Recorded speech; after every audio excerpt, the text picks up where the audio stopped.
Fine student, PID, post independence development, class number 8।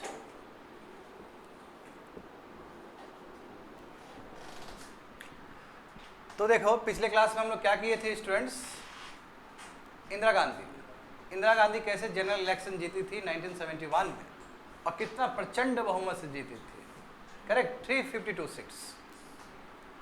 तो syllabus तो जान ही रहे हो, है ना। Unit 1 we have completed, unit 2 also completed, correct, और यूनिट 3 और यूनिट 4 साथ में करके देख रहे थे। हाँ, सिलेबस पता होना चाहिए स्टूडेंट, यदि सिलेबस हाथ में पता होगा ज़्यादा आसान हो जाएगा चीज़ भी। हमेशा पता किया करो, हाथ में रखा करो सिलेबस को। और उसके बाद क्या देखे थे हम लोग, हाँ, PM नेहरू और उनका कंट्रीब्यूशन और failure we have completed, PM Shastri और उनका कंट्रीब्यूशन कंप्लीट।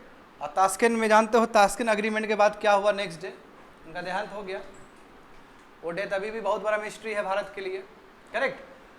हाँ, तास्किन फाइल्स एक मूवी आया था, ठीक है, तो उसमें बताया गया है। उसके बाद देखो क्या किया, उसके बाद इंदिरा गांधी, चलो ठीक है, इंदिरा गांधी उस समय आ गई, बट इंदिरा गांधी के लिए बहुत सारा चैलेंजेस था, सत्ता पे काबिज होने के लिए बहुत चैलेंजेस, क्योंकि जो सीनियर मेंबर सब है वो तो स्वीकार ही नहीं किए ठीक से। और दूसरी बात है कि इंदिरा गांधी का तौर तरीका भी सीनियर लोग को पसंद नहीं आया, तो उसी वजह से 1969 में क्या हुआ, INCO और INCR, तो INCR को लीड जो करेगी वो इंदिरा गांधी होगी। हाँ, भले ही सिंबल मिल गया, मगर अच्छा खासे जो नेता थे, बड़े बड़े लोग, जैसे मोरारजी देसाई टाइप के लोग, संजीवा रेड्डी टाइप के लोग, वो सब उसमें चले गए, INO में चले गए, करेक्ट। और जानते हो कि 1971 का इलेक्शन बहुत ही डिसाइसिव इलेक्शन था, फिर से इंदिरा गांधी सिंहासन पे आ गई, अनडिस्प्यूटेड लीडर 1971 इलेक्शन के बाद। तो वहीं से स्टार्ट करेंगे। जब इंदिरा गांधी आई तो उसके बाद क्या क्या चैलेंज हुआ और इमरजेंसी कैसे लगाया गया, आखिर इमरजेंसी लगाने के पीछे रीजन क्या था उस समय कंट्री में, क्योंकि कंट्री में बहुत कुछ चल रहा है, समझ रहे हो ना। तो स्टार्टिंग करते हैं यहीं से। आफ्टर 1971 इलेक्शन,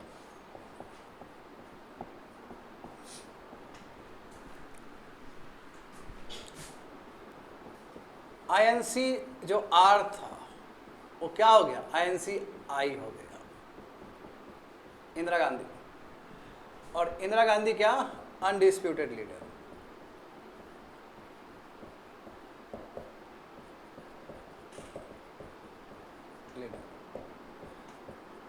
और ये तो जान ही रहे हो तुम लोग, INCO जो है वो थोड़ा इररिलेवेंट हो गया बिकॉज ऑफ द परफॉर्मेंस। हालांकि बाद में संघर्ष जारी रहेगा, ठीक है, और इम्पोर्टेंट रोल प्ले करता है INCO बाद में भी जाके। कितना सीट मिला था स्टूडेंट INCO को लोकसभा का, ओनली 16 सीट्स। हाँ, इससे ज़्यादा कम्युनिस्ट पार्टी को मिला है। मार्क्सिस्ट को कितना मिला था, हाँ 25 मिला। कम्युनिस्ट पार्टी ऑफ इंडिया को 23 मिला। तो यदि हाँ, यहाँ पे ये बिल्कुल कल का ही कंटिन्यूएशन, पिछले क्लास का ही कंटिन्यूएशन रहेगा। 352 प्लस कम्युनिस्ट पार्टी का भी जोड़ दो तो कितना हो जाएगा, 23 हो जाएगा। दोनों का देखेंगे तो 375, ठीक है। अब चल रहा है, सब कुछ बढ़िया चल रहा है, ठीक है, सत्ता पे आ गई है, सबसे अनडिस्प्यूटेड लीडर बन चुकी है। मगर देखो स्थिति क्या हुआ स्टूडेंट, कि बहुत सारे स्टेट्स में ना गड़बड़ होना शुरू हो गया। कांग्रेस मिस गवर्नेंस, करप्शन का शिकार, स्टेट गवर्नमेंट बता रहे हैं। और ये जो शुरुआत हुआ है गुजरात से शुरुआत हुआ है, गुजरात से। तो अभी तो सही चल रहा है, 71 में आई अपना कर रही है, दिखा रही है अपना, बहुत कुछ चल रहा है, दुनिया भर का चीज़ चल रहा है। बात समझ रहे हो ना। 1974 बहुत ही डिसाइसिव ईयर है भारत के लिए। क्यों, क्योंकि स्टूडेंट प्रोटेस्ट होगा, स्पेशली स्टूडेंट प्रोटेस्ट स्टार्ट होगा गुजरात से, नव निर्माण मूवमेंट, और जो विद्यार्थी लोग किए थे गुजरात। और वहाँ के जो सरकार थे, कांग्रेस सरकार, बहुत ही करप्ट सरकार, जाने उसके बाद तो खाली ही हो गया, कांग्रेस खत्म ही हो गया उसके बाद। तो वहाँ शुरू हुआ मूवमेंट, और उस मूवमेंट का डायरेक्ट असर पड़ा है बिहार में, डायरेक्ट बिहार पे असर पड़ा है। नव निर्माण मूवमेंट हो रहा है वहाँ पे, नवनिर्माण तो क्या, नया निर्माण करना कोई चीज़ का, वो विद्यार्थी लोग का प्रोटेस्ट था। यहाँ बिहार आते आते वही विद्यार्थी लीड करेंगे। तो स्पेशली देखो जो भारतीय जनसंघ के जो students, affiliated student, Akhil Bharatiya विद्यार्थी परिषद, और जो नॉन कम्युनिस्ट लोग वाले जो विद्यार्थी लोग, वो एक साथ आए। बात समझे? ह्यूज प्रोटेस्ट, बहुत तगड़ा प्रोटेस्ट चला। और उससे पहले कम्युनिस्ट पार्टी, जो बिहार में तो कम्युनिस्ट पार्टी एक्टिव है ना, बिहार में तो कम्युनिस्ट पार्टी एक्टिव था उस समय, तो कम्युनिस्ट पार्टी वाले लोग भी एक बहुत बड़ा प्रोटेस्ट कर चुके थे, और साथ में यहाँ पे विद्यार्थी लोग भी प्रोटेस्ट किए। तो विद्यार्थी लोग प्रोटेस्ट करके गए वहाँ पे स्टेट असेंबली जो कि पटना में है, और वहाँ पे जो गवर्नमेंट बिल्डिंग्स है सब तोड़ ताड़ दिए, जला उला दिए, कम्युनिकेशन चैनल तोड़ दिए, बहुत दुनिया भर का चीज़। तो ये जो अखिल भारतीय विद्यार्थी परिषद और नॉन कम्युनिस्ट, ये दोनों कंबाइन होके छात्र संघर्ष समिति बनाया गया, छात्र संघर्ष समिति। और इसने जानते हो कि बिहार पटना में जाके बहुत तोड़फोड़ किया है स्टेट असेंबली के आसपास। ये लोग गए जयप्रकाश नारायण के पास, जेपी के पास। देखो ये मूवमेंट कैसे जेपी मूवमेंट बनता है। और जयप्रकाश नारायण बहुत बड़ा कद है ना, जयप्रकाश नारायण का बहुत बड़ा कद है, वो इंडियन नेशनल मूवमेंट में ही पार्टिसिपेट कर चुके हैं, सोशलिस्ट पार्टी भी आगे ले जा चुके हैं, और वर्ल्ड रिकॉग्नाइज्ड है। बात समझ गए ना। और देखो बच्चे लोग, उतना ही नहीं, नागालैंड का जो इशू हुआ था और कश्मीर का जो इशू हुआ था रिकॉन्सिलेशन का, उसमें भी उनका योगदान था जयप्रकाश नारायण का। तो जयप्रकाश नारायण ने कहा कि ठीक है, हम मूवमेंट को लीड करते हैं, ठीक है, जरूरी है। जिस हिसाब से तानाशाही बढ़ रहा है इंदिरा गांधी का, जरूरी है। और प्लस जिस हिसाब से इस स्टेट में, बिहार राज्य में जो कांग्रेस सरकार फेल है पूरी तरीके से, कांग्रेस सरकार corrupt, miss governance, political instability, ये सिचुएशन था बिहार के राज्य में। तो जयप्रकाश नारायण ने मूवमेंट को ओके कर लिया कि ठीक है, हम इसको लीड करेंगे, फ्रंट से लीड करेंगे। बट सभी लोग से आह्वान किया गया, विद्यार्थी लोग से, कि ये जो प्रोटेस्ट होना चाहिए नॉन वायलेंट तरीके से होना चाहिए, ठीक है, क्योंकि इंडियन नेशनल मूवमेंट का बहुत अच्छा अनुभव है इनको। तो इन्होंने लीड करना शुरू कर दिया, और सभी विद्यार्थी से गुजारिश किया गया कि बच्चों लोग 1 साल तक स्कूल छोड़ दो अपना, हाँ काम करो, और लोगों का जो पॉलिटिकल कॉन्शियसनेस है उसको बढ़ाओ, लोगों को बताओ क्या क्या चल रहा है राज्य में, गलत चीज़ जो हो रहा है।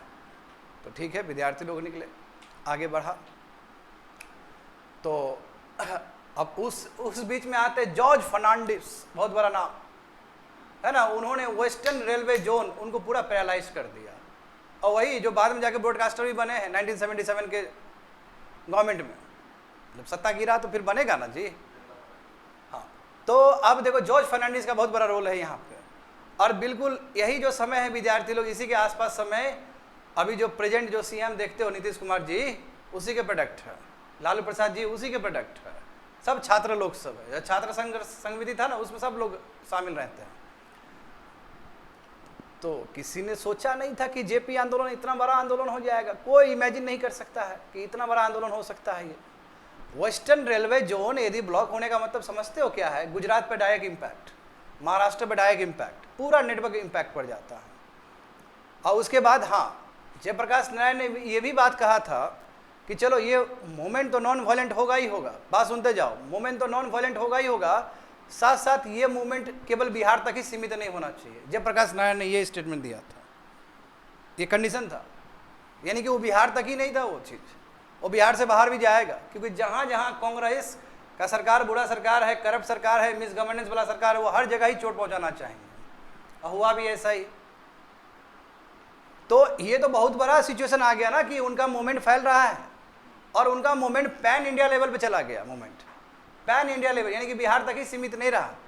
तो आनन फानन में इंदिरा गांधी को आना पड़ा मीटिंग करने के लिए, क्योंकि बड़ा बात हो गया नहीं है, तो इंदिरा गांधी को मीटिंग करने के लिए आना पड़ा। दोनों का लंबा मीटिंग हुआ, और उसमें शर्त यही हुआ कि ठीक है, जो कांग्रेस मिनिस्ट्री है इसको हम हटा देते हैं। ये बड़ी बात था। जो प्रचंड बहुमत में यहाँ पे आए हैं वो मान रहे हैं कि हम जो कांग्रेस मिनिस्ट्री है, जो करप्ट है, मिस गवर्नेंस है, बेकार है, उसको हम हटा देते हैं। मान गए, बोले ठीक है चलो। मगर जयप्रकाश नारायण से ये शर्त रखा गया कि बाकी राज्य छोड़ दीजिए, बाकी राज्य में डिजोल्यूशन करने की जरूरत नहीं, स्टेट असेंबली का। मगर जयप्रकाश नारायण इस बात को नहीं माने, कॉम्प्रोमाइज़ खत्म हो गया, कॉम्प्रोमाइज़ हो ही नहीं पाया। तो जयप्रकाश नारायण जाएंगे आगे, आगे फैलाएंगे मूवमेंट को, और जहाँ तक सवाल है, देखो अब तो नॉर्थ इंडिया में तो मूवमेंट बहुत बड़ा हो गया, ये नॉर्थ इंडिया में मूवमेंट बड़ा हो गया, महाराष्ट्र में बड़ा हो गया, गुजरात में बहुत अच्छा खासा मूवमेंट हो गया है। साउथ इंडिया अभी भी विंध्या से नीचे रेंज में अभी भी नहीं गया है मुद्दा। और जब बात आया तमिलनाडु का, तो तमिलनाडु ने वेलकम किया है जयप्रकाश नारायण को। जयप्रकाश नारायण को इसलिए वेलकम किया है कि जयप्रकाश नारायण ऐसे शख्सियत थे जिन्होंने कभी भी ये नहीं कहा कि हिंदी थोपा जाए पूरा कंट्री में, यानी कि नीचे भी थोपा जाए, ऐसे उन्होंने नहीं कहा, बोला कि ज़बरदस्ती नहीं थोपना चाहिए। तो ये चीज़ इन लोगों को पता था तमिलनाडु के पीपल को, तो वेलकम ही किया है। तो कह सकते हो कि पैन इंडिया पे ये मूवमेंट गया है। और साथ में बैकग्राउंड भी बहुत कुछ चल रहा है। इंदिरा गांधी के लिए बहुत सारे चैलेंजेस है उस समय। देखो फिर तेल का दाम बढ़ गया, उस समय इन्फ्लेशन आया, जो इंटरनेशनल जो भी कंडीशंस है, तेल का दाम बढ़ गया, इन्फ्लेशन आया, बेरोजगारी, नेशनलाइजेशन ऑफ ऑयल, हाँ ऑयल, कोयला का नेशनलाइजेशन किया गया ना कोल इंडिया लिमिटेड का, बिल्कुल ऐसा परिस्थिति है, लोग सब हताश है। तो ऐसी स्थिति में मूवमेंट समझते हो ना, बहुत बड़ा बात होता है कि सरकार से कोई नाराज है और मूवमेंट चल रहा है। अब देखो ये मूवमेंट देखो इसलिए भी खास है कि जब नेहरू जी का बर्थ एनिवर्सरी था तो महाराष्ट्र में भी बहुत सारा चलाया गया था, वहाँ हुआ, बहुत दुनिया भर का चीज़ हुआ इसके अंदर। सबसे ट्रिगरिंग पॉइंट क्या है? इलाहाबाद हाई कोर्ट का जजमेंट। मैं पहले नरेट कर देता हूँ, उसके बाद मैं लिखाऊंगा। तो इलाहाबाद हाई कोर्ट का ट्रिगरिंग पॉइंट, अब देखो 1971 के इलेक्शन में इंदिरा गांधी रिस्टैब्लिश कर लिया अपने आप को। क्या है कि अनडिस्प्यूटेड लीडर है। वहाँ पता चला कि जो इलाहाबाद से इलेक्शन लड़ी थी वो, है ना, इलाहाबाद से ही था ना, कहाँ से था, सॉरी रायबरेली, हाँ आई एम सॉरी, रायबरेली से, क्योंकि मामला इलाहाबाद हाई कोर्ट में जाएगा, क्योंकि यूपी का है। जानते हो कि प्राइम मिनिस्टर का कोई भी एमपी का जो होगा डिस्प्यूट होगा तो वो कंसर्न हाई कोर्ट में जाता है मामला। तो रायबरेली से वो कंटेस्ट की थी, उसके अपोजिशन में राजनारायण थे। अब राजनारायण बहुत बड़ा शख्सियत है, फ्रीडम फाइटर रहे, इंडियन नेशनल मूवमेंट में उन्होंने ये पार्टिसिपेट किया है, वेरी सीनियर मेंबर। तो उन्होंने चैलेंज कर दिया इलाहाबाद हाई कोर्ट में कि इंदिरा गांधी ने मिसयूज किया है एडमिनिस्ट्रेटिव मशीनरी का, करप्शन किया है, तब जाके वो जीती है, हम हैं विनर, रियल विनर हम हैं। तो इलाहाबाद हाई कोर्ट देखा 1971 का, क्योंकि जानते हो कोर्ट में टाइम लगता है फैसला देने में। और क्या हुआ कि 75, हाँ बिल्कुल 1975 में फैसला ये आया कि सच में ही इंदिरा गांधी ने करप्ट प्रैक्टिस करके, इलेक्टोरल फ्रॉड करके वो जीती थी। ये तो बहुत बड़ा बात हो गया ना, जो इतना दावा कर रही है अनडिस्प्यूटेड लीडर, जिसका इतना सीट आया है, वो करप्ट प्रैक्टिस करके, मिस गवर्नेंस करके, गलत तरीके से फ्रॉड करके जीती थी रायबरेली से। रायबरेली था ना जी, हाँ। अब ये तो बहुत बड़ा फैसला आ गया इलाहाबाद हाई कोर्ट का। अब बताओ कैंडिडेट रिमूव कर दिया जाएगा कि आप पीएम हो, अब एमपी नहीं हो, तो कितना बड़ा लग गया, कितना बड़ा बात हो गया। तो सुप्रीम कोर्ट ने कंडीशनल स्टे लगा दिया इलाहाबाद हाई कोर्ट के डिसीजन पे, जजमेंट पे, कहा कि ठीक है इंदिरा गांधी पार्लियामेंट जा सकती है, मैं वोट नहीं कर सकती है। बताओ प्राइम मिनिस्टर है, और इंदिरा गांधी भारत की हिस्ट्री में, आफ्टर इंडिपेंडेंस भारत की हिस्ट्री में पहली पीएम है कि जो हाई कोर्ट गई और जिसके ऊपर सुनवाई हुआ। उनको वहाँ पे खड़ा रहना पड़ा था इंदिरा गांधी को, और उसके सामने में ही उनका वो बोला है कि नो, राजनारायण विनर होंगे, आप नहीं। ये बड़ी बात है ना। और भी इतना देखो, तो सुप्रीम कोर्ट ने कंडीशनल स्टे लगा दिया जजमेंट का। उस समय जो 1975, जो जून 1975 के आसपास जो प्रेसिडेंट थे वो फखरुद्दीन अहमद अली थे, है ना, फखरुद्दीन अली अहमद, हाँ 75। अब उनसे सिग्नेचर ले लिया गया और आर्टिकल 352 का यूज़ करके नेशनल इमरजेंसी लगा दिया on the base of internal disturbance. अब तो और मामला खत्म, यहाँ जेपी आंदोलन चल रहा है, समझ रहे हो ना। और क्या था कि इंटरनल डिस्टर्बेंस की वजह से, इंटरनल डिस्टर्बेंस का मतलब क्या है, जेपी मूवमेंट, जेपी मूवमेंट चल रहा है, इससे लॉ एंड ऑर्डर का प्रॉब्लम हो गया, बहुत सारा कुछ प्रॉब्लम हो रहा है, इसलिए हम क्या लगा रहे हैं, नेशनल इमरजेंसी लगा रहे हैं। व्हाट इज रबिश, ये तो बहुत रबी। उसके बाद जो बच्चा लोग हुआ, एक अलग ही ब्लैक चैप्टर है हमारे कंट्री के डेमोक्रेसी के लिए, है ना। तो यदि वो भी डिटेल में जाना चाहते हो तो अभी मूवी देख लेना, इनका मूवी आया है कंगना रनावत का, समझ रहे हो, हाँ, नेशनल इमरजेंसी के ऊपर ही आया इनका मूवी। अब उसमें कितना दिखाया मुझे वो नहीं पता है, बट जानते हो कि अभी न्यूज़ में बना हुआ है, तो उसका रिपरकशन देखेंगे हम लोग। बहुत बहुत काला अध्याय है। उसके बाद जितना डेमोक्रेटिक इंस्टीट्यूशन है सबको बर्बाद कर दिया गया।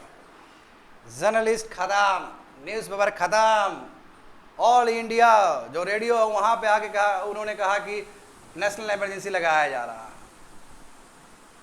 वेरी बैड, बहुत कुछ हुआ है। जर्नलिस्ट को तो ऐसे पकड़ के डाला गया अंदर, मीजा एक्ट, लॉयर को पकड़ के डाल दिया गया। बताओ, लॉयर लोग लड़ रहा था हैबिस कॉर्पस के लिए, बोला हैबिस कॉर्पस के लिए लड़ेगा, आ जाओ अंदर जाओ, पकड़ के रखा गया। बाबू ये बड़ा बड़ा जो नेता है, समझ रहे हो ना, बड़ा बड़ा जो क्या बोले, इनका कद इतना बड़ा है, नेहरू जी के टाइप के लोग सब है, उनको सब जेल में डाल दिया। माथा खराब होगा ना। और इसमें सबसे अच्छा बात पता है क्या है, कि अहमदाबाद में इस चीज़ को लेकर आंदोलन हो रहा था 15 अगस्त 1975 को। 15 अगस्त इम्पोर्टेंट है हमारी डेट, हाँ, उसके लिए जानते हो, कैलेंडर के लिए। और उसको जो लीड कर रही थी वो और कोई नहीं, सरदार वल्लभ भाई पटेल की बेटी थी, मणिबेन पटेल। और उससे पहले महाराष्ट्र में भी प्रोटेस्ट हुआ वही नेशनल इमरजेंसी को लेके, और उसमें बताओ लगभग 140 महिलाओं को गिरफ्तार करके जेल में डाल दिया गया। बात समझ में आ रहा है? 2500 से ले ज़्यादा लोग को जेल में डाल दिया गया उस समय। काहेगा प्रोटेस्ट, जाओ अंदर घुसो, काहेगा फंडामेंटल राइट्स तुम्हारा। अब प्रिवेंटिव डिटेंशन हो रहा था, जिससे लग रहा था कि भाई ये कुछ कीड़ा करेगा तो पकड़ डालो अंदर। जो जर्नलिस्ट को इम्यूनिटी दिया जाता है, बहुत सारा लॉस बना है ना, जो जर्नलिस्ट को आप दोगे, पार्लियामेंट का बहुत सारा चीज़ लिखता है, पेपर में जाता है ना, न्यूज़ में जाता है, सब इम्यूनिटी खत्म।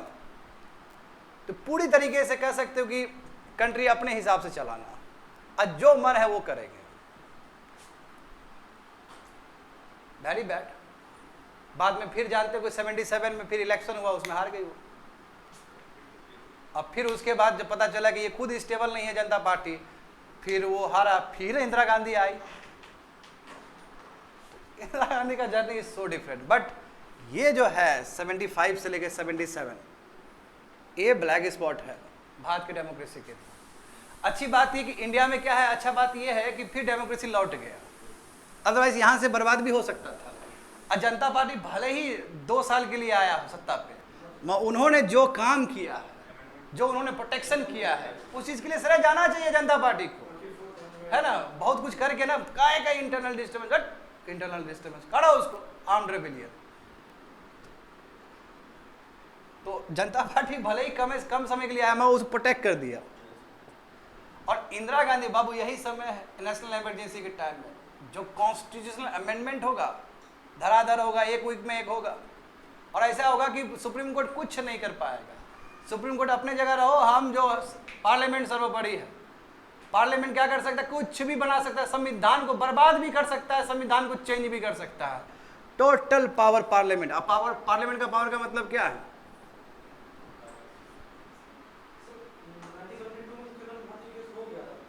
73, हाँ, केशवानंद भारती के, उसे क्या फर्क पड़ता है? हाँ, बाद में मिनर्वा मिल सब केस में जाके फिर से रेक्टिफाई किया गया ये सब चीज़, जो इंदिरा गांधी जो की थी। डीपीएसपी दुनिया भर का चीज़ है ना, उस पर भी बहुत सारा चेंज की थी। 36 या 37 देखोगे अमेंडमेंट की थी 1975 के आसपास, उसमें पूरा पावर दे दिया गया। और उसमें एक अमेंडमेंट में ये भी बात था स्टूडेंट कि यदि चुनाव से रिलेटेड हो, प्राइम मिनिस्टर का यदि चुनाव से कोई भी डिस्प्यूट हुआ तो सुप्रीम कोर्ट नहीं देखेगा उसको, एक कमेटी बनाया जाएगा पार्लियामेंट के द्वारा। ये तो डायरेक्ट अपने आप को प्रोटेक्शन देने का बात हो गया। बाद में सब स्ट्रक डाउन हुआ ना आराम से, जब सत्ता जाएगा तो बढ़िया से स्ट्रक डाउन होगा इस तरह। समझ गए ना? ये ओवरऑल आइडिया है आज की क्लास के लिए। चलो, तो नव निर्माण मूवमेंट से स्टार्ट करते हैं स्टूडेंट। चलो, first Gujarat. Gujarat 1974 students movement. Student movement शुरू हो गया, इसी को बोलते हैं नव निर्माण। तेज से लिखते चलोगे, नव निर्माण मूवमेंट है ये। स्टूडेंट्स लीड कर रहे हैं इसमें। किसके against? Against Congress government, against Congress government, क्योंकि वही करप्शन से लिप्त है, ये करप्शन, मिसगवर्नेंस। और ये जो मूवमेंट चल रहा है इसका डायरेक्ट बिहार पे असर पड़ेगा। बिहार पे, बिहार में भी जो कम्युनिस्ट पार्टी है वो भी एक बहुत बड़ा आंदोलन खड़ा कर देंगे, एक मूवमेंट खड़ा कर देंगे। मगर जो रियल जो मूवमेंट खड़ा किया वो विद्यार्थी लोग ही किया है। अखिल भारतीय विद्यार्थी परिषद, अखिल ABP, क्या है तुम्हारा आखिर? अखिल भारतीय विद्यार्थी परिषद प्लस नॉन कम्युनिस्ट।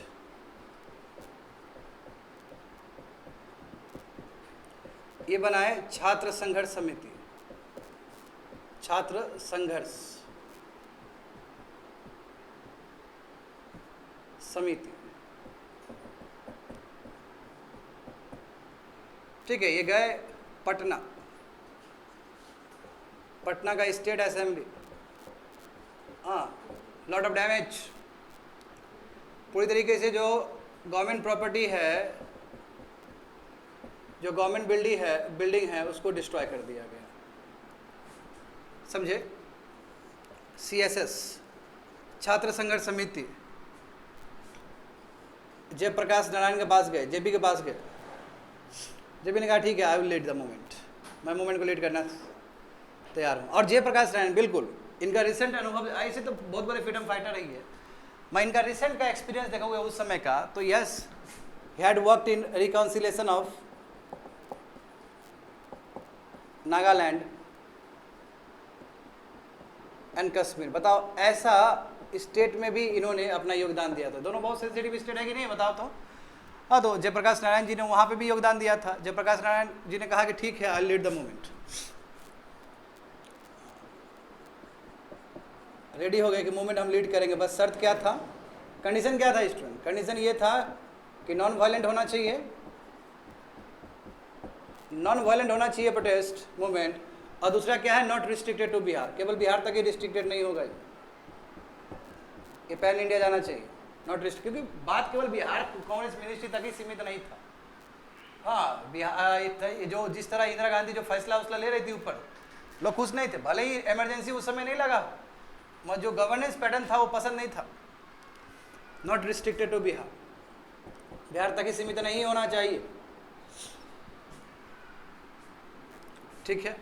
हाँ, अब देखो, हाँ, जयप्रकाश नारायण, अच्छा, गांधी मैदान कितना इंपॉर्टेंट है स्टूडेंट, है ना। गांधी मैदान, बहुत सारे लोग सब गांधी मैदान में, बहुत सारे लोग सब, बहुत विद्यार्थी और भी बहुत सारे लोग सब, students and others along with JP Narayan, Jayaprakash Narayan ji, बहुत सारे लोग गए और गांधी मैदान से पूरा टोटल रेवोल्यूशन का बात किया गया कि पूरा क्रांति होना चाहिए भारत में। बताओ, भारत कब आज़ाद हुआ? अभी तक प्रॉमिस फुलफिल नहीं किया गया है। भारत आज़ाद हुआ 1947 में, अभी हम लोग 74 में जी रहे हैं, फिर भी जो जिस हिसाब से फ्रीडम हुआ था, जिस हिसाब से लोगों को सहूलियत मिलना चाहिए था, लोगों को मिलना चाहिए था लिबर्टी, जो भी चीज़, इकोनॉमिक अपॉर्चुनिटी, पॉलिटिकल अपॉर्चुनिटी, वो नहीं मिल पाया। तो टोटल रिवोल्यूशन का आह्वान किया इन्होंने, ठीक है। और यहाँ जान ही रहे हो कि विद्यार्थी लोग से गुजारिश किया कि 1 साल के लिए पढ़ाई छोड़ दो, पॉलिटिकल कॉन्शियसनेस के लिए काम करो। हाँ, लोगों का पॉलिटिकल कॉन्शियसनेस को बढ़ाओ, पॉलिटिकल अवेयरनेस बढ़ाओ, लोगों में इंक्रीज करो अमंग पीपल। और बिल्कुल इसी समय का प्रोडक्ट है, जितने भी देखते हो ना नेता लोग अभी जो बिहार को आगे चला रहे हैं, इस समय का प्रोडक्ट है। हाँ, इनफैक्ट रविशंकर जी जो थोड़ा बाद में आए हैं, मगर स्पेशली यहाँ देखोगे लालू प्रसाद यादव, नीतीश कुमार जी, सब यहीं के प्रोडक्ट हैं। तो टोटल रिवोल्यूशन इसमें क्या था कि फुलफिल ऑल प्रोमिसेस, कि सब प्रोमिसेस फुलफिल होना चाहिए, और जो अभी तक नहीं हुआ है आफ्टर इंडिपेंडेंस।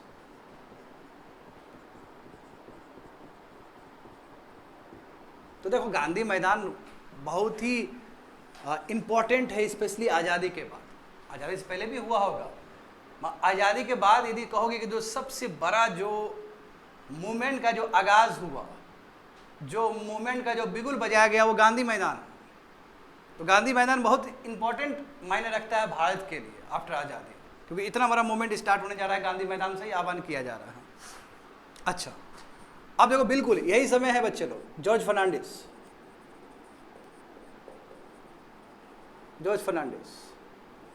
बताओ, वे चले गए रेलवे स्ट्राइक पे,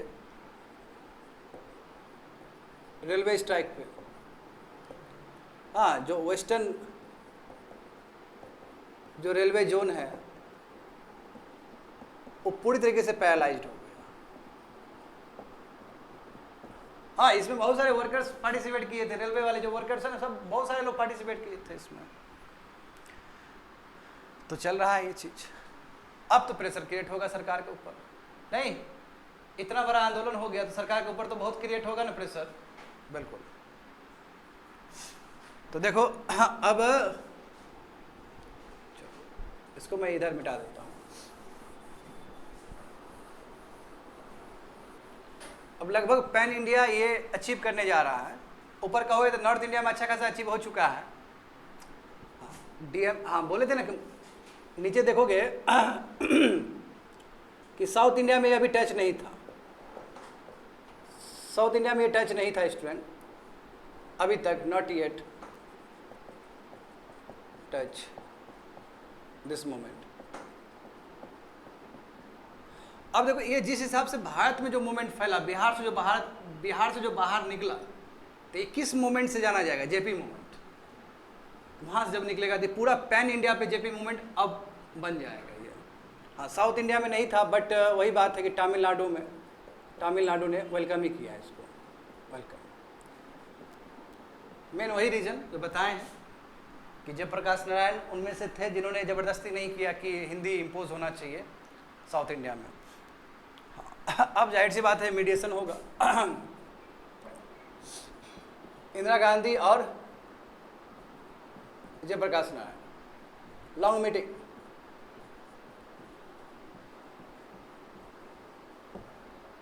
तो Indira Gandhi agreed to dismiss Bihar Congress ministry. Bihar Congress ministry को डिसमिस करने के लिए राजी हो गई कि ठीक है, बट कंडीशन क्या है कि अदर स्टेट असेंबली तक बात नहीं जाए, other state assembly should not be disturb.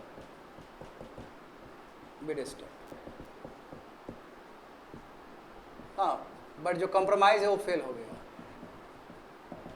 Compromise fail हो गया। तो जयप्रकाश जेपी जो मूवमेंट है वो कंटिन्यू रहेगा और बड़ा चैलेंज क्रिएट होगा इंदिरा गांधी के लिए। Compromise failed. आ रहा है समझ में स्टूडेंट? तो चलेगा वो। और बहुत सारा बैकग्राउंड में चल रहा है और भी बहुत सारा चीज़। पोखरान टेस्ट बताओ इसी समय हुआ है, हाँ 74 में ही हुआ है, मई 74 में। तो बहुत कुछ हो रहा है, इसी बीच में बहुत सारे पैरेलल इवेंट्स भी होंगे।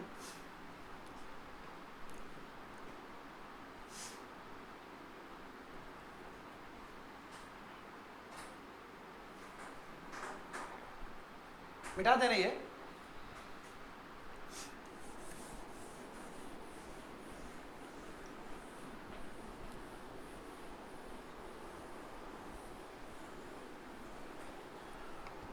हाँ, तो ये जरूर हमें लिखना चाहिए स्टूडेंट, ये समझना चाहिए कि पैरेलल क्या चीज़ चल रहा है साथ साथ।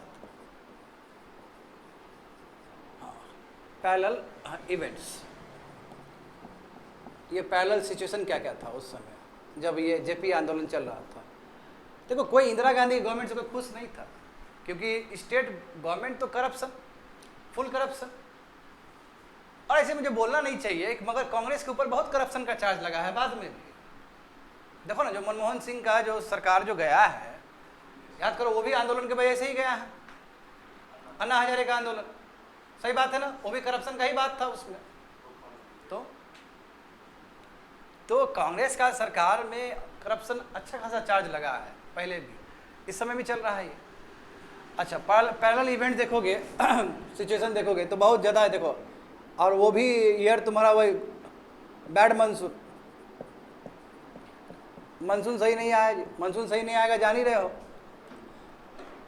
हाँ, और देखो अभी ग्रीन रेवोल्यूशन आया है, बहुत समय नहीं हुआ, तो ग्रीन रेवोल्यूशन से पूरा कंट्री को भी बेनिफिट नहीं हुआ है। हाँ, यदि रूरल इंडिया का देखोगे तो 1/10 डिस्ट्रिक्ट तक ही वो टच किया है अभी ग्रीन रेवोल्यूशन। तो ग्रीन रेवोल्यूशन अभी पैन नहीं हुआ, नॉट पैन, यानी कि ऑल इंडिया लेवल पे भी नहीं गया है वो।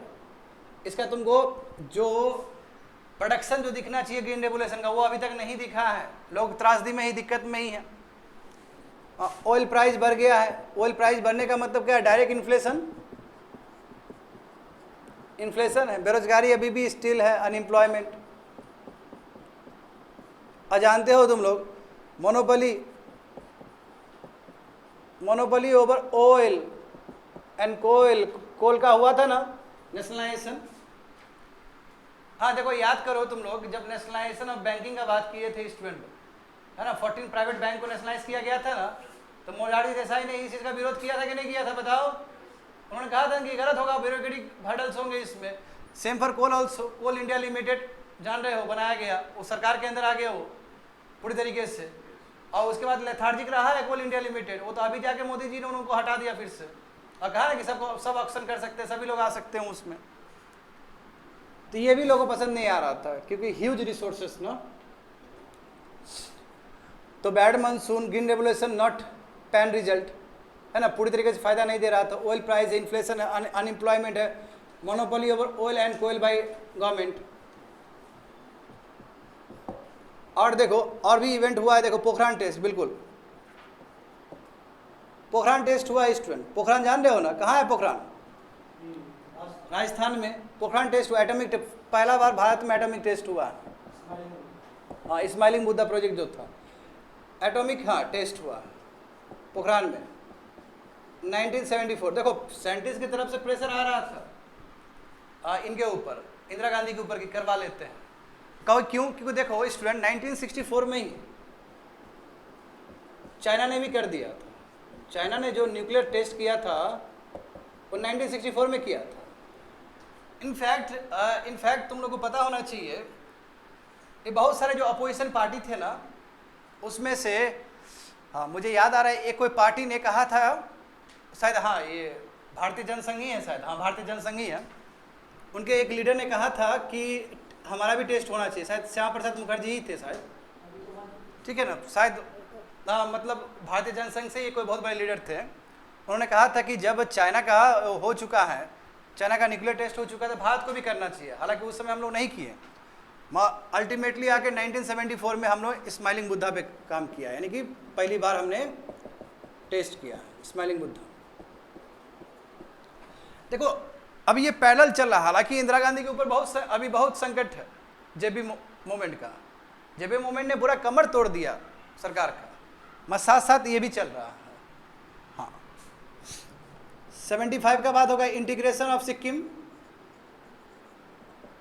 इंटीग्रेशन ऑफ सिक्किम, सिक्किम पहला ऐसा राज्य है जो कि एसोसिएट स्टेट बना। ओनली सिक्किम, ओनली, जानते हो ना कि बहुत सारा जो नॉर्थ ईस्ट स्टेट जो आया है बहुत अलग अलग तरीके से आया, जैसे मर्जर एग्रीमेंट था उसका मणिपुर का, तो सिमिलरली सिक्किम में भी सिक्किम को पहले एसोसिएट स्टेट बनाया गया। याद करो, बताए होंगे क्लास में, 542 + 1 जोड़ा गया था सिक्किम के लिए सेंसस में, तो सेंसस से आया था ये, तो सिक्किम को इंटीग्रेट किया ये 75 में।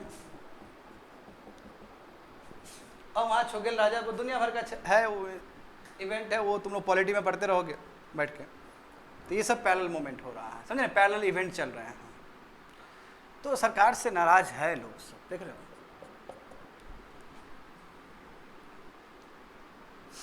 हाँ, मिटा देना ये।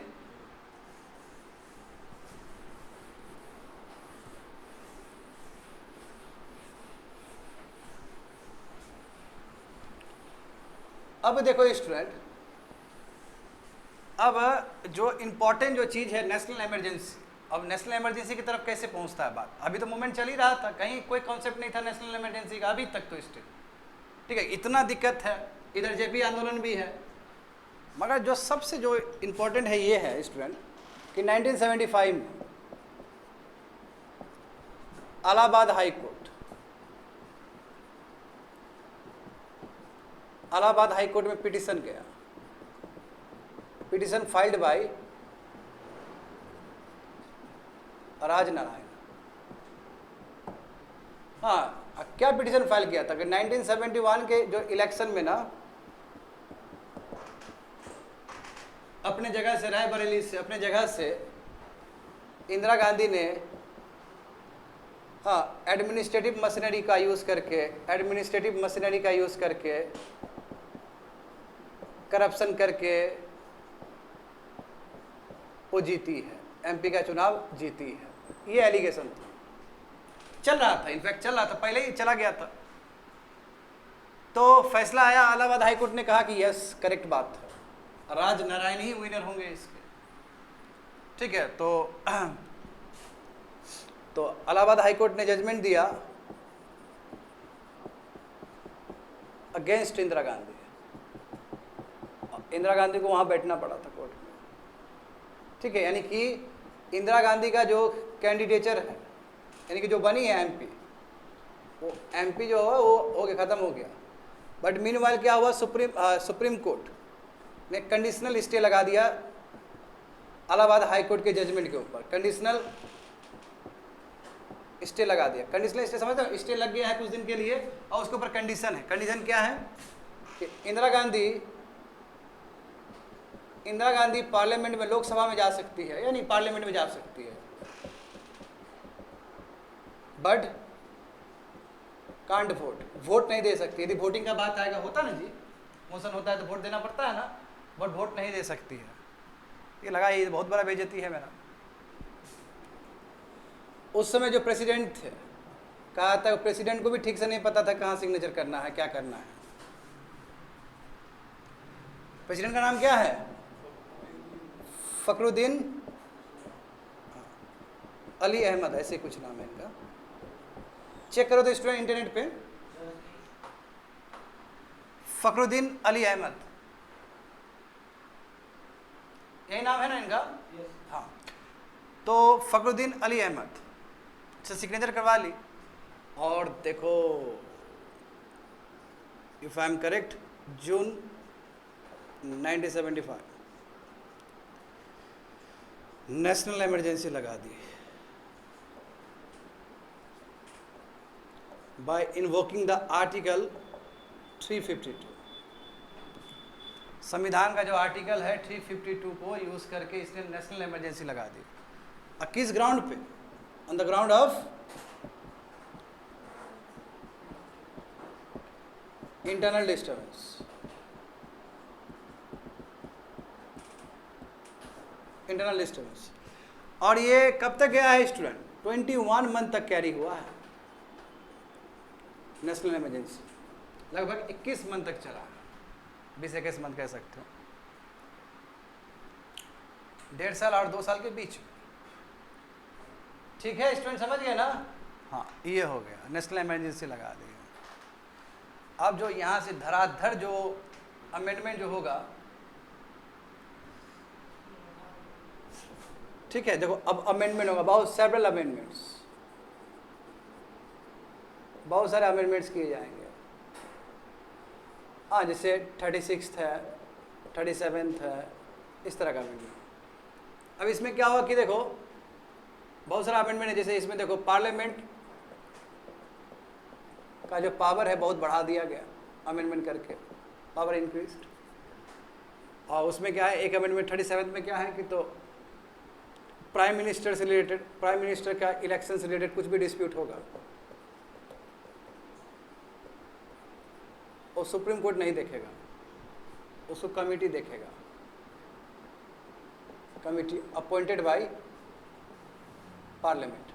पार्लियामेंट जो कमेटी को अपॉइंट करेगा वो कमेटी देखेगा पीएम से रिलेटेड कोई भी इलेक्शन डिस्प्यूट हुआ है।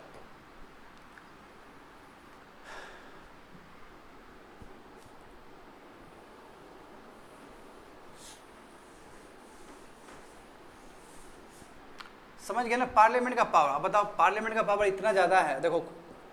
और हाँ स्पेशली हाँ 36 में कहना चाहूँगा, 36 ही है आई थिंक, तुम बाद में चेक कर लेना।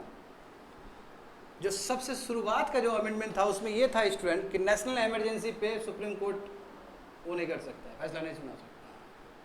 यानी कि barred Supreme Court from reviewing national emergency. देखो शुरू में ही लगा दी वो कि नेशनल इमरजेंसी पे कोई भी फैसला नहीं सुना सकता है सुप्रीम कोर्ट।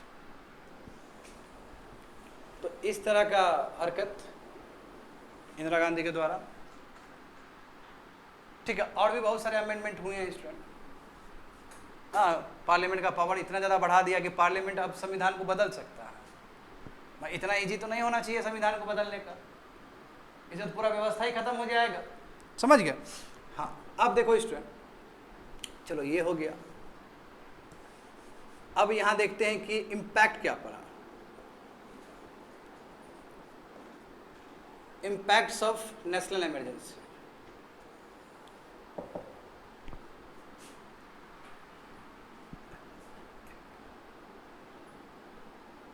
ठीक है, इम्पैक्ट्स ऑफ नेशनल इमरजेंसी।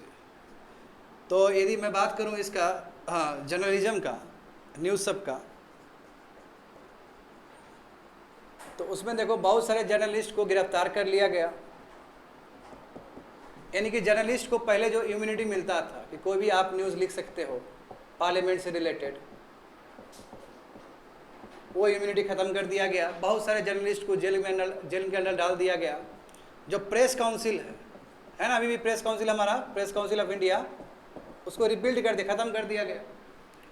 और देखो जो न्यूज़पेपर है, अच्छा न्यूज़पेपर एक इम्पॉर्टेंट सोर्स ऑफ इंफॉर्मेशन है कि नहीं है कंट्री के लिए, जानने के लिए। आंदोलन में भी, भारत की आज़ादी में भी न्यूज़पेपर ने कितना इंपॉर्टेंट रोल प्ले किया था स्टूडेंट। तो न्यूज़पेपर का जो सर्कुलेशन है वो पूरी तरह ठप हो गया, रोक दिया गया, उसको सेंसरशिप लग गया। तो न्यूज़पेपर का जो सर्कुलेशन है वो रोक दिया गया। अब ये नहीं कहेंगे पूरा रुका, मगर जिस लेवल पे होना चाहिए कंट्री में उसमें बहुत इम्पैक्ट।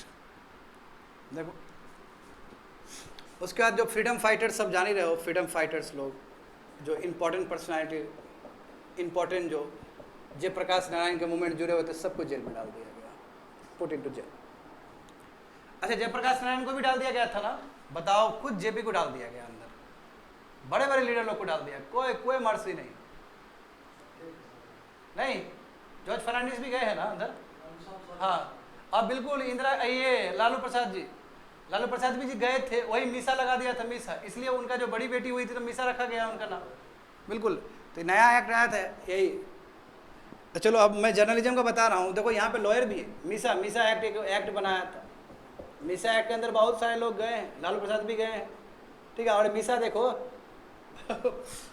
तो उन्होंने वो याद करने के लिए, ताकि एक रहे, डेंट लगे, इसलिए लालू प्रसाद यादव जी ने अपने जो फर्स्ट बेटी है, पहली बेटी है, उनका नाम ही मीसा रख दिया था। मीसा एक्ट का नाम है, आया समझ में क्या बोल रहे हैं? मीसा एक्ट का नाम है। उसी एक्ट से वो लालू प्रसाद जी गए थे जेल के अंदर, ताकि याद रहे, समझे? मीसा ने बहुत सारे लोग को अंदर किया।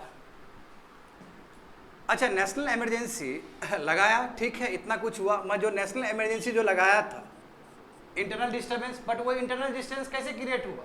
वही extra constitutional circumstances. Indira Gandhi ने जो बोला था ऑल इंडिया रेडियो पे, ठीक है, या लंदन टाइम्स में जो उनका हुआ था, प्रचार हुआ था, तो उन्होंने कहा था कि देखिए कंट्री में एक्स्ट्रा कॉन्स्टिट्यूशनल सिचुएशन आ गया। और कुछ नहीं, एक्स्ट्रा कॉन्स्टिट्यूशनल सिचुएशन मतलब वही जेपी आंदोलन।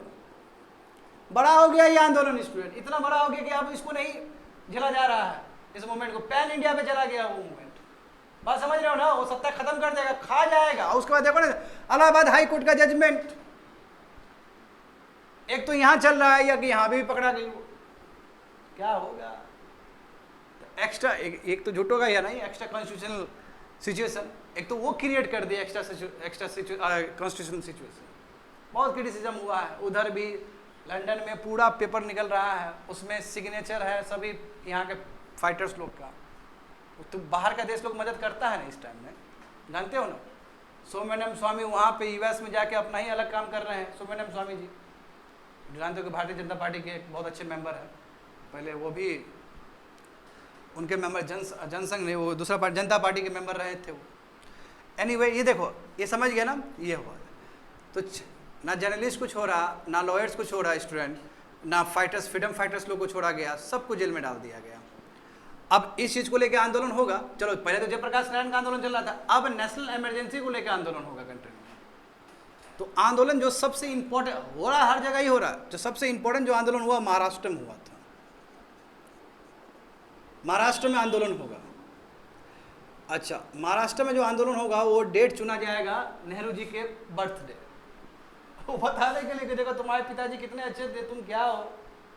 ठीक है, अब देखो उसमें इन्होंने नहीं छोड़ा, यहाँ पे बहुत बड़ा प्रोटेस्ट हुआ है, समझे ना, यहाँ प्रोटेस्ट हुआ महाराष्ट्र में, वही on the eve of birth of Jawaharlal Nehru. तो लगभग यहाँ 150 वुमेन, 140 कर दो, 144 के आसपास होगा, 140 वुमेन को जेल में डाल दिया गया। लगभग टोटल 2500 के आसपास लोगों को जेल में डाला गया। तो संख्या कितना भी हो कोई फर्क नहीं पड़ता, डालो जेल में सबको। हाँ, जब नेशनल इमरजेंसी लगा हुआ, चलो जानते हो नेशनल इमरजेंसी बहुत खतरनाक चीज़ है ना, फंडामेंटल राइट्स खत्म आपका, हैबिस कॉर्पस कुछ नहीं, खत्म सब। हाँ, नहीं जा सकते हो तुम्हारा यदि फंडामेंटल, हाँ तब उन लोग को रियलाइज हुआ कि फंडामेंटल राइट्स क्या होता है। हाँ, प्रिवेंटिव डिटेंशन शुरू हो गया यहाँ पे, यानी कि किसी पे भी शक है उसको पकड़ के जेल में डाल दो, टू मच हुआ है, समझे। क्या बोले, मैं बताऊंगा। अच्छा किया याद दिला दिया, संजय गांधी का मैं बताऊंगा, वो तो कुछ ज़्यादा ही हो गया। अच्छा किया, वेरी गुड, हो सकता है दिमाग से निकल जाता मेरा वो स्टेलाइजेशन वाला।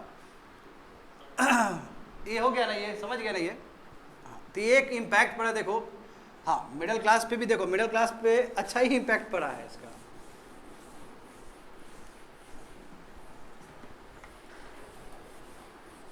बहुत सुंदर, ये बहुत विवादित चीज़ है नसबंदी वाला। एनीवे, तो इम्पैक्ट देखो ये पड़ा इस तरह, फंडामेंटल राइट्स, हमारा कॉन्स्टिट्यूशन लगभग टूटने कगार पे है, जो मन हो रहा है वो कर रहे हैं, तो कहीं ना कहीं संविधान के खिलाफ है ये सभी चीज़। हाँ, बट नेशनल इमरजेंसी का यदि हम इम्पैक्ट देखें मिडिल क्लास पे, तो मिडिल क्लास लोग खुश था, जो गरीब लोग हैं ना खुश थे। क्योंकि याद करो स्टूडेंट, इंदिरा गांधी जब आई सत्ता पे 1971 में, अच्छा नहीं जब नेशनल इमरजेंसी लगा 1975 में, इंदिरा गांधी बहुत चलाक है। अब चलाक कहो या क्या कहो, ठीक है, वो तुम पे निर्भर करता है। याद करो कि जब उस समय भी आई थी 69 में, तो 10 पॉइंट प्रोग्राम चलाई थी ना, जिस वजह से लोगों में बहुत अच्छा मैसेज गया था। सेम यहाँ पे भी ऐसा ही हुआ, जैसे नेशनल इमरजेंसी लगाई वो 1 वीक के अंदर वो 20 पॉइंट प्रोग्राम के साथ आई।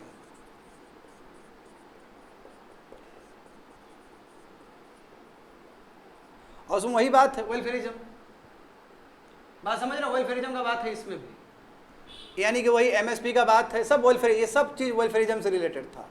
यानी कि reduction of tax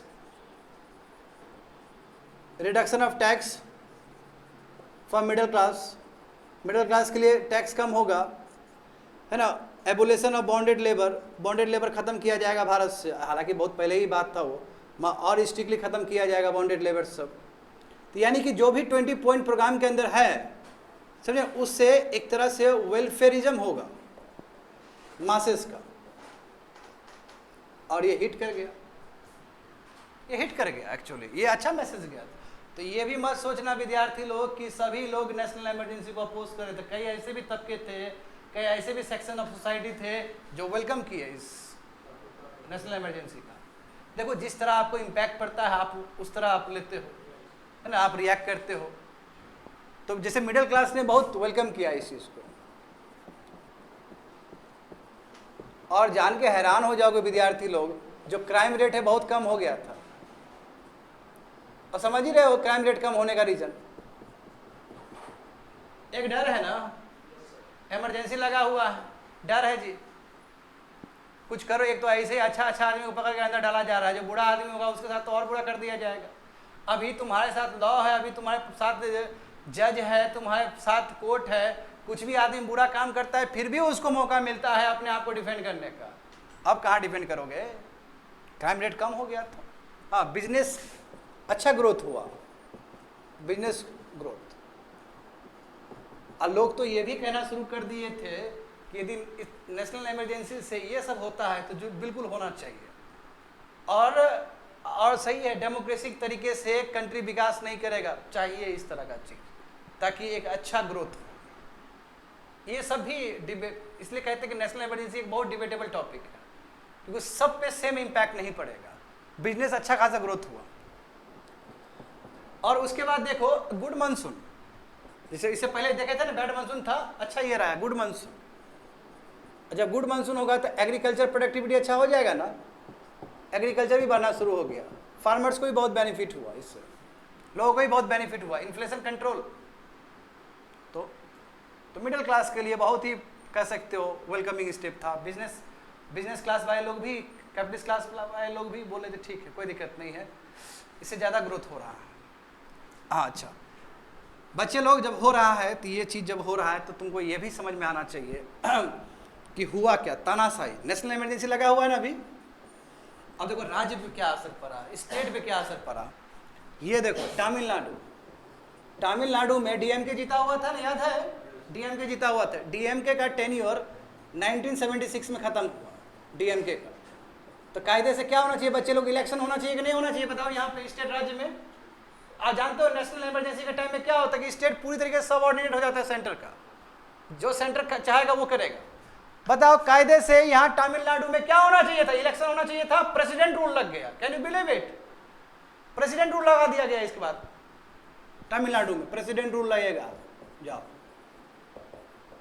president rule का मतलब क्या हुआ, इंदिरा गांधी के अंदर डायरेक्ट कंट्रोल।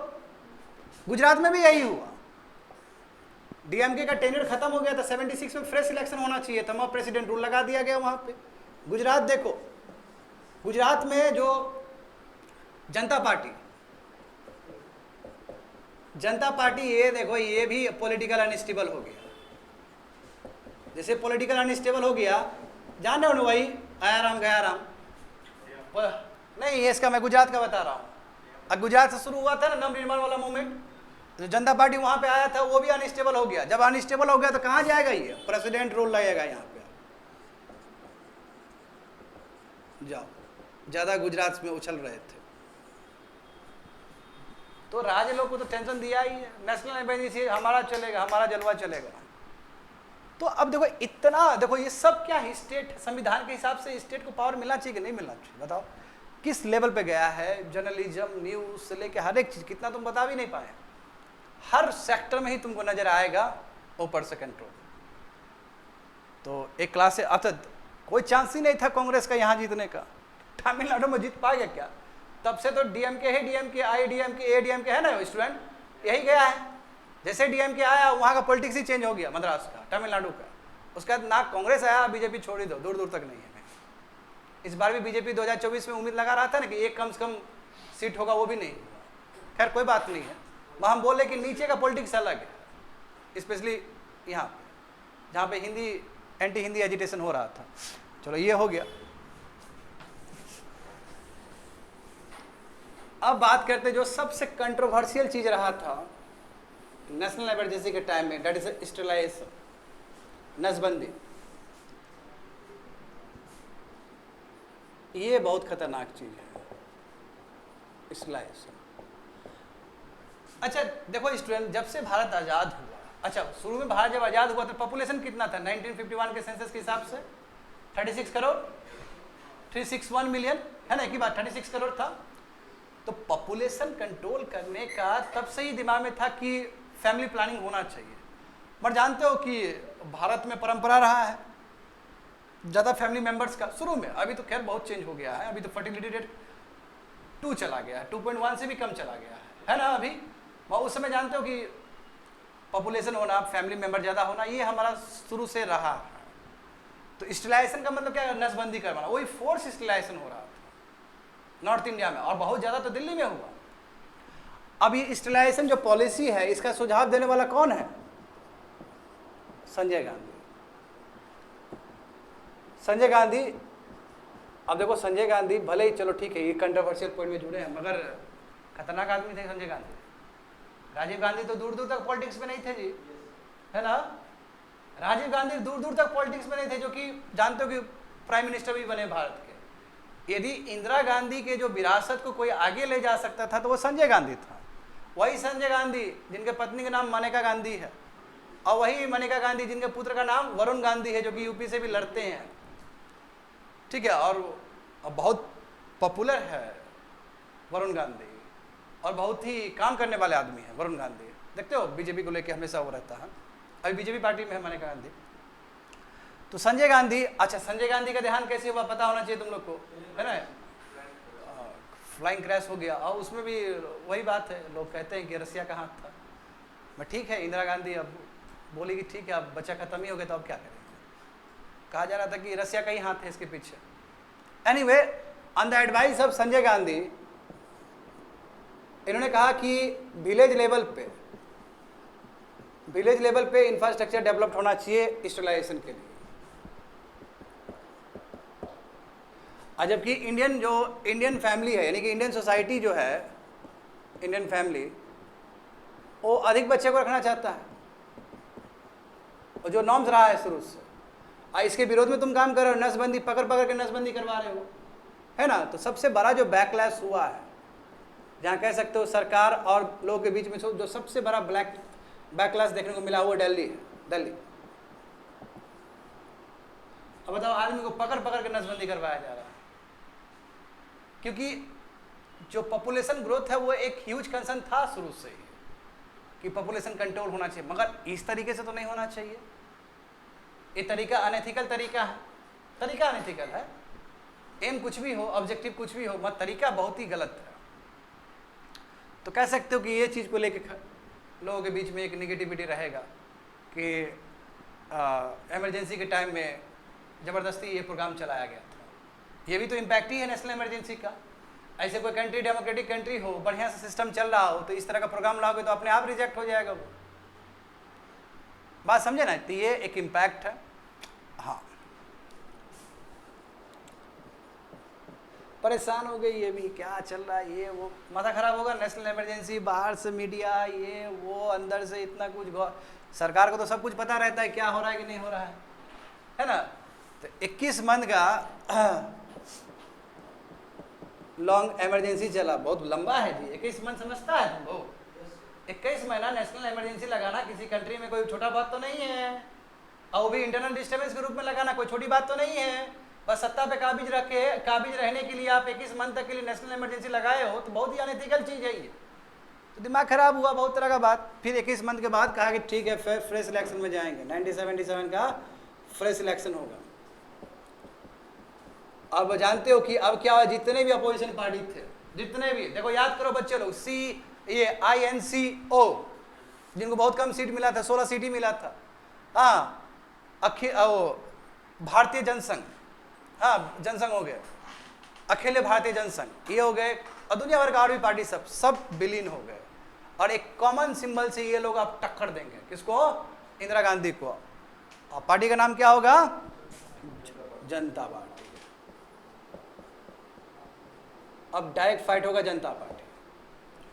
तुम लोग पता है जनता पार्टी जीत गया, हाँ, और कौन बन गए प्राइम मिनिस्टर? तो हसरत तो पूरा हुआ उनका। मोरारजी देसाई कब से कैंडिडेट है ना, जान रहे हो ना, शुरू से ही है। एंड ये सभी को पता होना चाहिए, मोरारजी देसाई बहुत ही पढ़े लिखे आदमी है। देखो उनका इंटरव्यू उठा के, BBC के साथ इंटरव्यू अभी भी उनका पढ़ा हुआ, क्या बोलते थे वो भी बहुत पढ़े लिखे आदमी है। और CM रह चुके हैं बॉम्बे के, तो एक्सपीरियंस तो होंगे ही, फाइन एडमिनिस्ट्रेटर मोरारजी। मगर क्या हुआ कि वही चौधरी चरण सिंह यही आ जाएंगे यहाँ पे, जानते टूट गया। चौधरी चरण सिंह यहीं से स्टार्ट है, तो बहुत पहले से कैरी है। हाँ, सब सब सब सब सब मर्ज कर गया, मैक्सिमम मर्ज कर गया जनता पार्टी में। कॉमन सिंबल है, सब सिंबल पे लड़ेंगे ये लोग, मगर लंबा नहीं चले।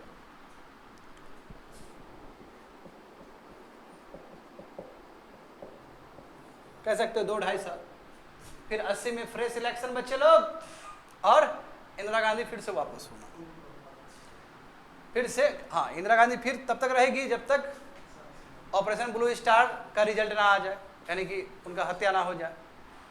ऑपरेशन ब्लू स्टार जान रहे हो ना, हाँ, गोल्डन टेम्पल का, हम लोग पढ़ेंगे इंदिरा गांधी को थोड़ा और लंबा करके पढ़ेंगे, क्योंकि बहुत सारे इंसिडेंट इस बीच में हुआ।